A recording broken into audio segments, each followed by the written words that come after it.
I'm Hava, and today we're going to Staten Island.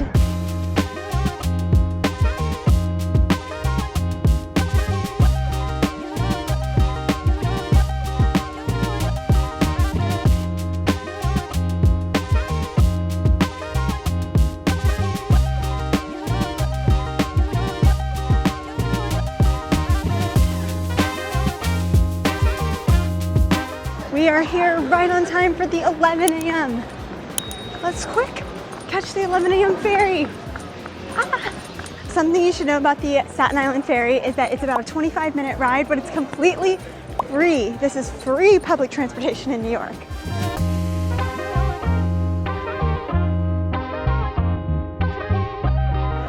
Last time I rode the ferry, I stayed downstairs inside because I just wasn't feeling it, and it was late and dark and cold. But now we're going to grab a seat on the outside. Now I'm pretty sure the Statue of Liberty can be seen from the when you come into the Staten Island Ferry, when you're walking in, go to the right to see the Statue of Liberty on your ride.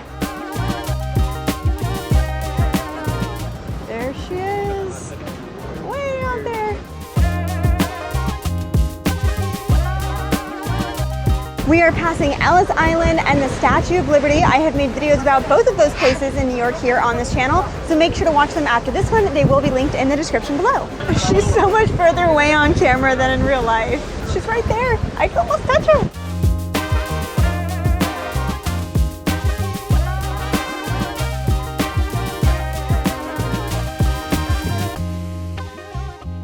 Something interesting to me is that when I get off the Staten Island Ferry, the terminal totally feels like an airport to me. I mean, with the way the signs are and then little pretzel shops, and I don't know, this has airport vibes. Our first stop is only a 7-minute walk from here, so let's go ahead and head over there right now. Our first stop today is the National Lighthouse Museum, which is open on Wednesdays through Sundays from 11 to 4, and it's usually $7 to get in, but I'm getting in for free today thanks to Culture Pass, which is a resource for locals that I'm planning to talk more about on my Instagram account. So if you're not following me there, make sure you are. And while I'm plugging myself, are you subscribed and have notifications turned on this channel? Because if not, do that right now. All right, let's head on in.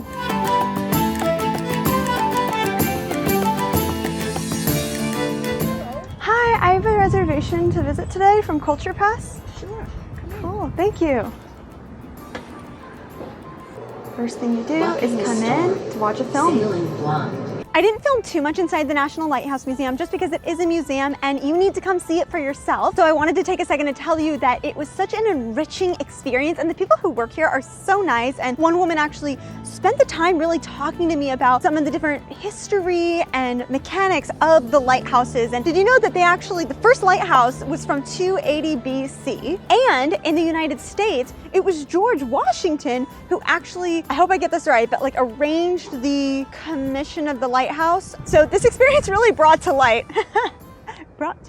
how significant and big of a deal lighthouses truly are. I just love the architecture, but now I'm really impressed by how much really goes into lighthouses. I also learned about the significance of this complex right here around me, and that they're working on expanding the National Lighthouse Museum from the small museum that you can see back here behind me into this big building as well, which I don't remember all the details, but this building was part of the manufacturing of the lenses for the lighthouses that were sent around the United States. So this right here truly is the site where, thanks to George Washington, they centralized the creation and dispersion of lenses for the lighthouses. We are currently at the bus stop because the best way to really get around Staten Island if you don't have a car is by the bus. There is a subway line, but it only runs like sort of one down the side, so I'm not really using it today. That's not what Google Maps suggests. Although something weird that happened is that a guy and I were standing at the bus stop waiting, and then the bus we were supposed to get on just passed by, like it literally went right by us, and we were like, what? So now we're still standing at this bus stop, and that's why I'm making conversation with you. Also, I want to point out that behind me is the outlet mall. So this is the outlet mall of New York City. You can see the Rack is right there. Love Nordstrom. And something else really cool on Staten Island is where we are going to eat towards the end of the video, so make sure to stick around if you want to see that. It is a highly unique restaurant for New York City, which, you know, New York is the land of amazing cuisine. So if I'm saying this is unique even in New York, stick around.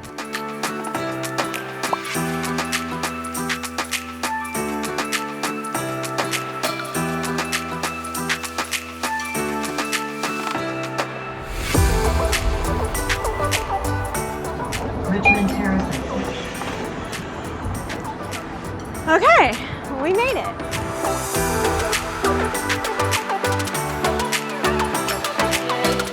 We have made it to Snug Harbor Cultural Center and Botanical Gardens, which is completely free. And it's an area that has lots of museums and galleries, different types of buildings, of course, gardens, hence the name, and even just interesting architecture. Now, the museums and galleries, some of them have an admission and we're gonna go to one today. But other than that, this is just a beautiful area to walk around. I've never been here before, so I'm excited to explore not only another museum today, but also to see the gardens and the beautiful areas and perhaps take a photo shoot.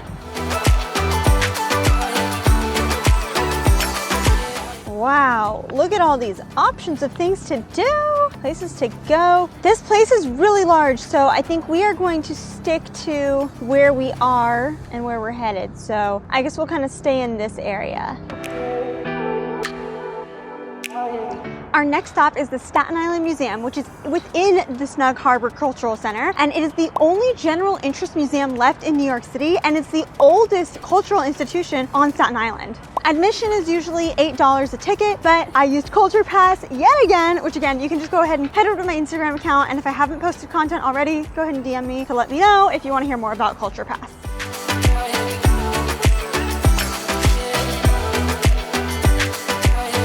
The Staten Island Museum, their rules are no video, but photos are completely welcome. So I took a bunch of pictures to show you the experience here, which I really enjoyed this museum more than I expected to. It was bigger than the National Lighthouse Museum, which was more like just a room. This had 3 floors with different exhibits. I liked that I got a variety of art and history and science, which just made it interesting, variety. And one thing that was cool is I went into the Yes and temporary exhibit. And when I was in there happened to be an interview going on, and I actually got to meet the photographer of one of the pieces here. And we had this long conversation. He gave me some sage wisdom from his history as an artist. I got to meet his interviewer and just, kind of bond over video making and creation and all of us bringing a different thing to the conversation. So one thing I really get a lot out of these experiences that I'm showing you is that I connect with people along the way. So if you're gonna get out there and do something, don't be afraid to take a couple extra minutes to talk to someone who happens to be on your journey. I also really love the art museum upstairs. That was especially cool. Now that we've seen some of the culture part of the Snug Harbor Cultural Center, I want to focus on the botanical gardens part of Snug Harbor, starting here at the Pond Garden.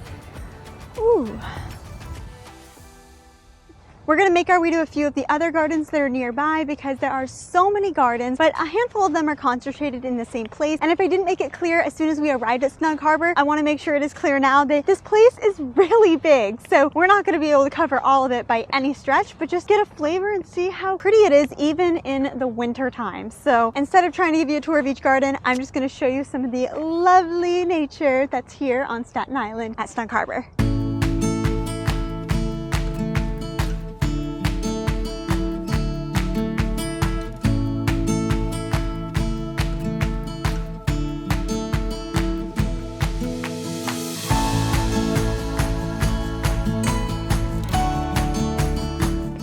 Even though what we saw here was pretty, I definitely overestimated how cool the gardens would be because, gardens tend to be a seasonal attraction. It's not that you can't visit certain gardens or just gardens in general when it's cold, but this is probably a lot more stunning when it's warmer weather. Now that the sun is going down, Snug Harbor is closing because Snug Harbor is open every single day, but only from dawn to dusk. So I have worked up quite an appetite today. Haven't had much to eat while on this journey. So let's go to that really awesome spot I promised you for dinner. Now it is time for dinner at Enoteca Maria, which is a really unique restaurant in New York because the chefs are grandmas. They come here and cook food from all over the world based on their culture, and over 100 women have cooked here. As of this recording, it's only open on the weekends, so be sure to check their hours online before you come just to make sure that they are open. Now let's get in there and eat some food because I have worked up quite an appetite after this day and then hiking up a hill to get here.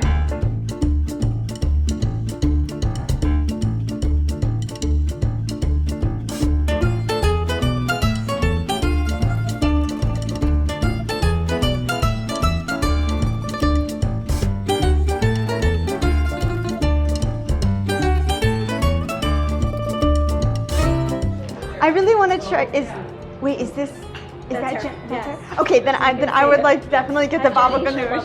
Yes. So I ordered the vegetarian option by tonight's Nonna of the night, which is Jenny, who is from Palestine. Wow, it's flavorful and it tastes very light and fresh.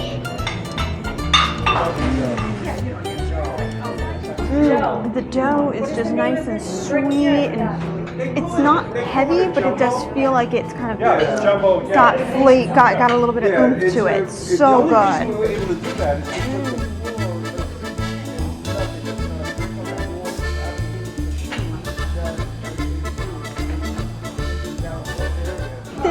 Eggplant appetizer with bread. This is just what they serve here as a Palestinian warm-up, I suppose. The baba ganoush is here. Time for the first taste of the baba ganoush.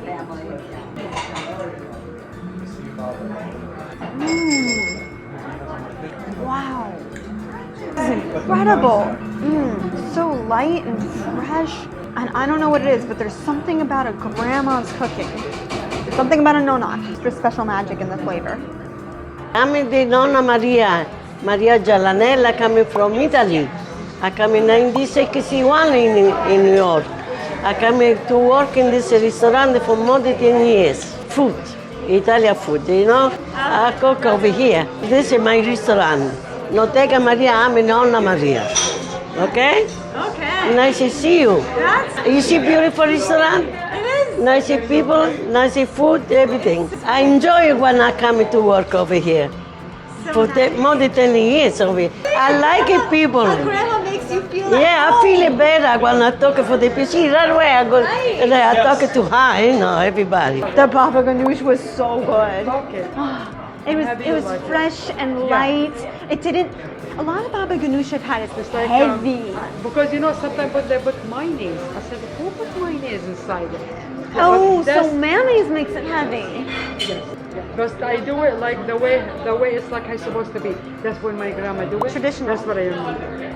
That's how they do it. Nothing like that's how It's light. Yeah. And I wanted something light because I've been walking around all day and like it's healthy.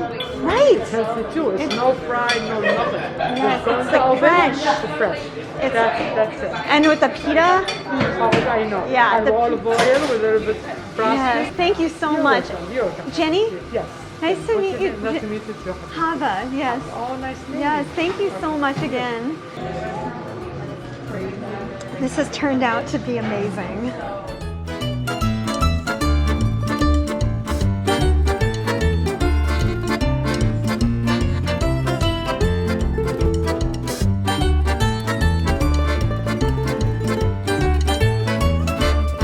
I just had the best time at Enoteca Maria. This was such an amazing experience, not only because the food was good like grandmas make it, but every single person working at this restaurant made you feel at home like a grandma does. That's what really brought this whole experience together for me. Enoteca Maria is an experience, and it's the grandma experience with a really neat, eclectic environment. It's homely, even down to the decor not being super stylized. So I definitely recommend that you take the Staten Island Ferry because that's a fun ride in itself. But get off and come over to Enoteca Maria, and then if you do nothing else, you can get back on the ferry and go back. But at least eat at this place. I mean, you saw the other things in this video were fun and cool. And you know, if you live in the city or you spend a lot of time here, I would encourage you to get out and explore Staten Island, which is part of New York. So it's pretty cool, but if you are a tourist, I will admit it's kind of hard to get around the island. It's a lot of work because I waited on a lot of buses and one didn't show up, but I would say for anyone, at least come to the island, get off the ferry, make the 7-minute walk to the restaurant, and then you can go back to Manhattan and enjoy the typical New York stuff. And if you want to see some of that typical New York stuff and also more non-typical New York stuff, make sure you subscribe to this channel, have notifications turned on, and like this video because you made it to the end. Make sure to follow me on Instagram for more day-to-day content. And with that, I cannot wait to see you in the next video. Bye, friends!